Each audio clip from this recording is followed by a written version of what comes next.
Okay, great. If you can see me, I'm Andy Von Eschmont, Congressman. Welcome. And I'm joined by one of your greatest fans, Monica Bertagnolli, the head of the NIH. And we're together here at the Nixon Library with literally hundreds of cancer physicians, researchers, advocates, and leaders of the community, celebrating and dealing with a lot of the tremendous progress that resulted from President Nixon signing the National Cancer Act in 1971. And you know, the foundation for that act came very much from your committee. Your predecessor, Paul Rogers, was very instrumental in the design and development of that legislation. So we're all well aware of the tremendous importance of the Energy and Commerce Committee and the role and responsibility that you have as chairman of the Health Subcommittee, as you have oversight and authorization authority for both the NIH, the NCI, and all of HHS. So thank you so much for you being willing to take your precious time and share with us today, as you look forward to this next year and the importance of your committee, some of the perspectives that you might have with regard to the future of biomedical research and our ability to serve the lives of patients who are suffering from diseases like cancer. So thank you, Congressman, for all of the hard work and effort that you extend on our behalf and for your willing to spend some time with us today. Thank you very much. I really appreciate the opportunity to speak to you. I hope you guys are all doing well. I wish I could be there with you here in Washington doing the nation's business. So I appreciate the opportunity to be here. Yeah, as chair of the full Energy and Commerce Committee, what is interested in me, I don't have a medical background. I don't have a healthcare background. What I have was a manufacturing background, but I got on the healthcare subcommittee and became extremely interested in the innovations that are happening in healthcare. And it's just amazing the miracles. Mapping the genome has made so many opportunities for people to take that science from NIH and do research and work to solve problems. Because cancer affects families, and in Kentucky alone, we had 30,000 families that are dealing with new diagnosis of cancer last year. But we've all made it historic and unprecedented strides in reducing cancer deaths over the past 3 decades.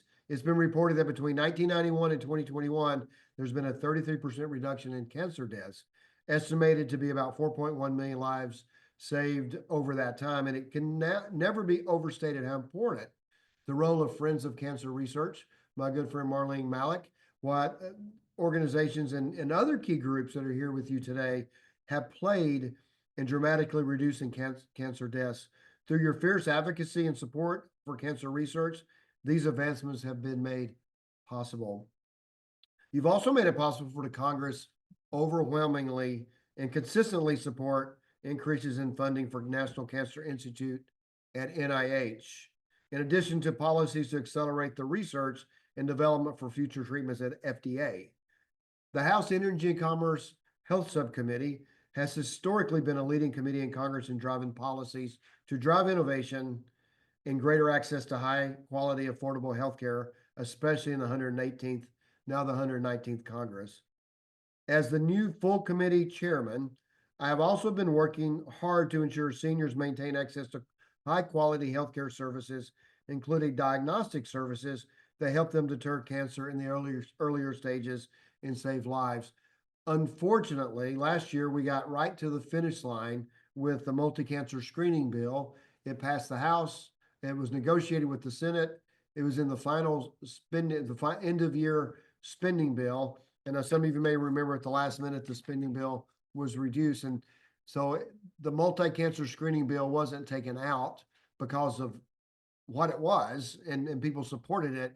It was just the entire package was slimmed down to just a few things to get through the end of the year and into the next administration. So that effort will be, again, has begun anew to have multi-cancer screening. So, but I've been proud to support key medical innovation will drive both innovation and research into cancer and other critical diseases that we hopefully eradicate in the near future. This year, we hope to move the MVP Act, value-based agreements for Medicaid patients to get life-saving treatments. It's amazing how many wonderful treatments there are now, not just cancer and curing. We can cure sickle cell. There's a lot of treatments and almost cures for hemophilia, but those are genetic and they're expensive. And so we're trying to work with a way that Medicaid programs can enter in value-based agreements with companies so that they can make these diseases available, these cures available to everybody.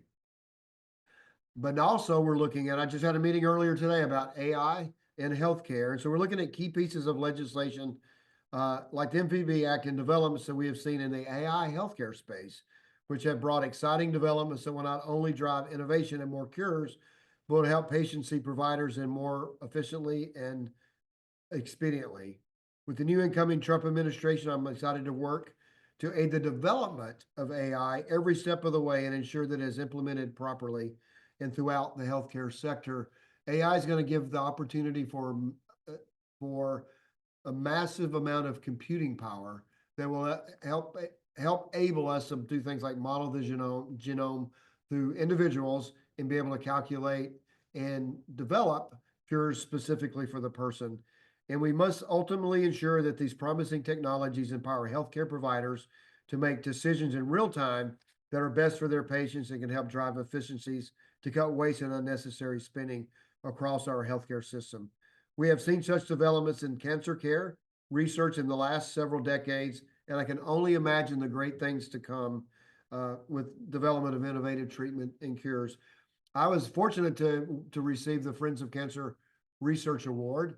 And when I did that, I was getting ready to my remarks for that. And I was thinking back to a time when I was 12 years old, when I lost a friend of mine to childhood leukemia. She was 12 years old. And it was just something. I'm 60 now. So 48 years later, I still think about it. And she would be alive probably. I mean, I don't know that because I don't know exactly what she had, but she would probably be alive today if we have the kind of care that we have, how it changes lives. I know how it changed an entire family.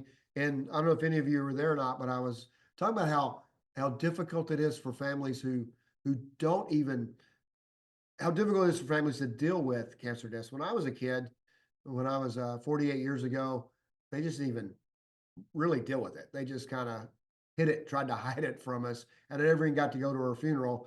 Well, I went to my hometown, which is Florence, Alabama, and found her gravesite right after I got the Friends for Cancer Research Award and were able to go pay my respects.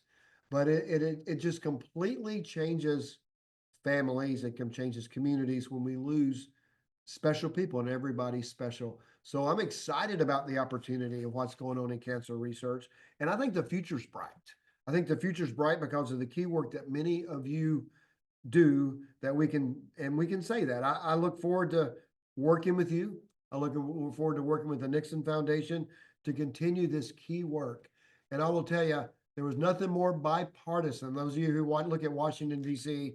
and see things that aren't as bipartisan as some of you would like them to be, there's nothing more bipartisan than NIH funding cancer research and the multi-cancer screening detection, early screening detection bill was, as I said, passed in a bipartisan way, was set for final passage, I should say, in a bipartisan way. And it will have, like I said, we're going to restart that bill and we're going to move it through this Congress. But thanks so much for the time that you've given me. I really appreciate it. And I look forward to seeing you all soon. We're very grateful to you, Congressman, for your leadership, and the propositions that you placed before us, I think, could be transformational. And so I would echo that we all are at your disposal to continue to contribute as we can to your agenda. And I want to turn it over to your greatest fan, Monica, who also wants to wish you well. Well, Chair Guthrie, I am so grateful that you are in the position of leading energy and commerce. I think Andy and I know probably more than anyone in the room here just how critically important that role is for all of us in biomedical research and caring for people. And I guess you can tell I've been telling everyone, first of all, I'm delighted. Thank you so much for being here at this important conference. And I'm just thrilled you're in that role because you are, what's the best way I can say it? You get it. You know what we're about. You get the core of both what we can do and what we need to do.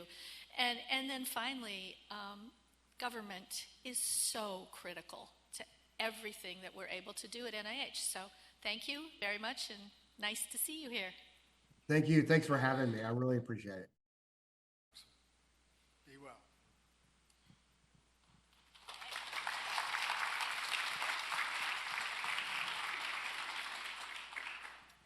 Well, I think what we heard was a continuing commitment and ongoing agenda to be transformational, issues like gene therapy, et cetera. So there's a lot of work ahead, Monica, for all of us. But I think that carries with it the connotation of change, that things will change, things will need to change if we're going to take things to the next level. So tell us a little bit about making change. I got a little anxious as I was listening to the AI story to hear that these machines are also resistant to change with their policies. You know, of all human beings on the planet, there's only one human being that actually likes change. And it's a 6-month-old baby with a dirty diaper. Everyone else does not like change, but what Monica and I found when we came into government was in order to improve, like the surgeons we are, we never did an operation, we didn't ask how could we do it better. We approached NCI, we approached NIH and FDA with, as great as they are, how could we make it better? Talk a little bit about how we can make things better. Well, you know, I mean, change has got to be constant, right? The last thing that's what we're about, frankly, built into the DNA of everything that NIH does is change, right?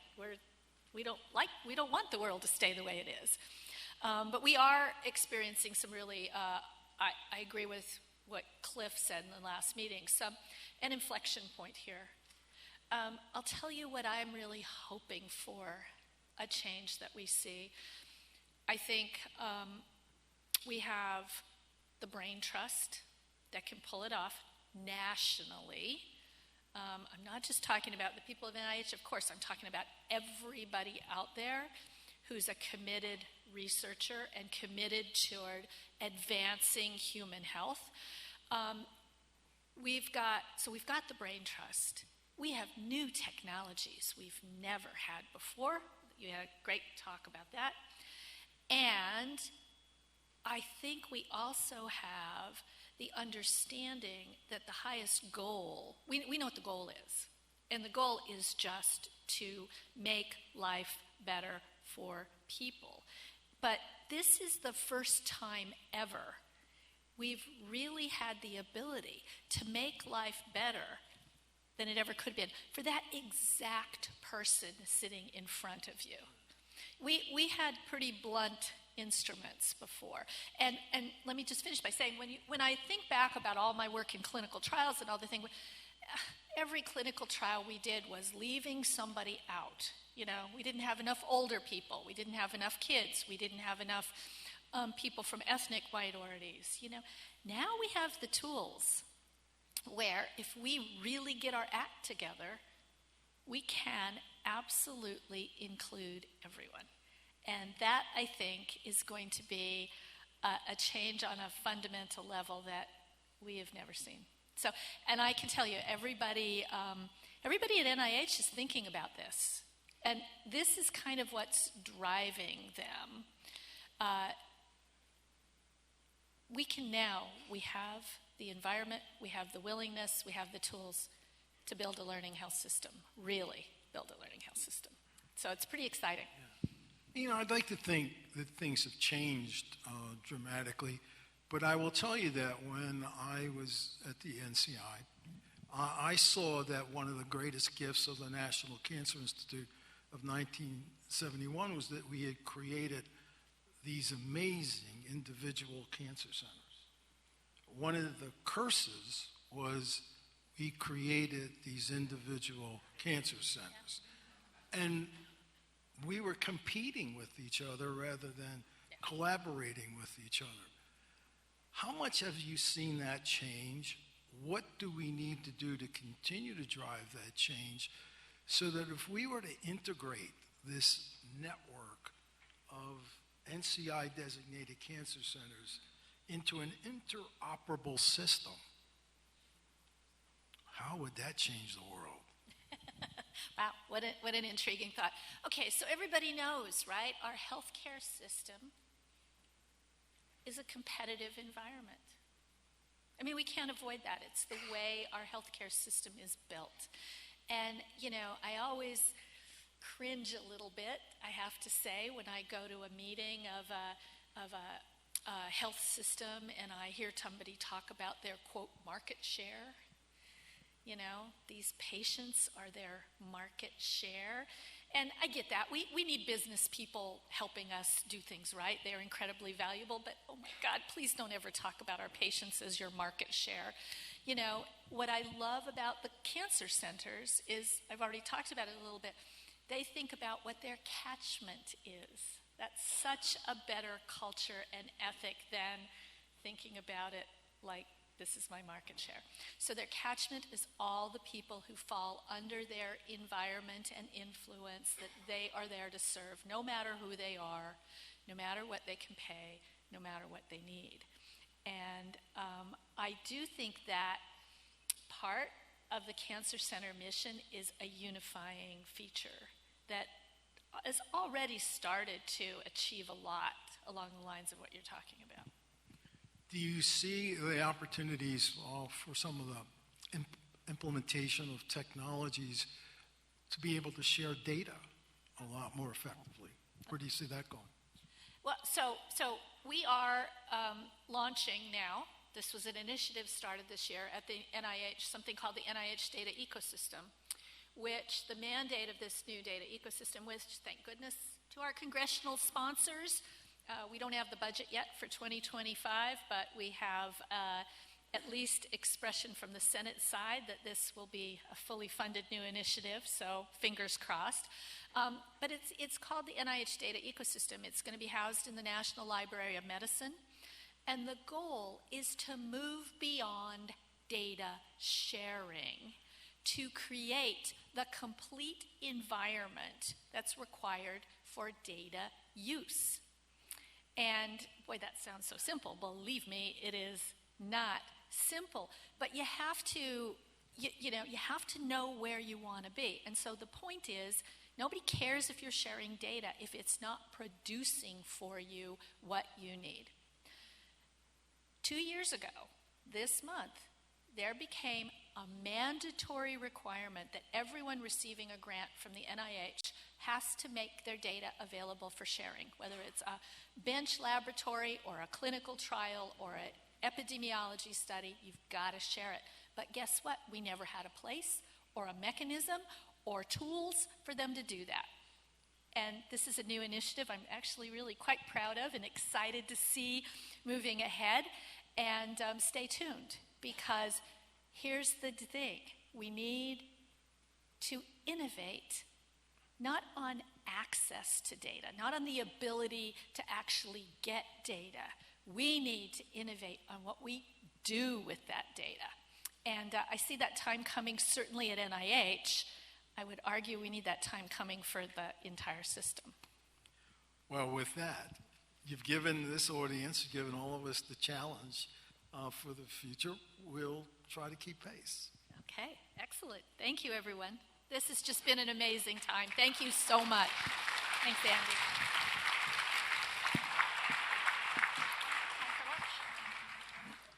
Ladies and gentlemen, please enjoy your lunch.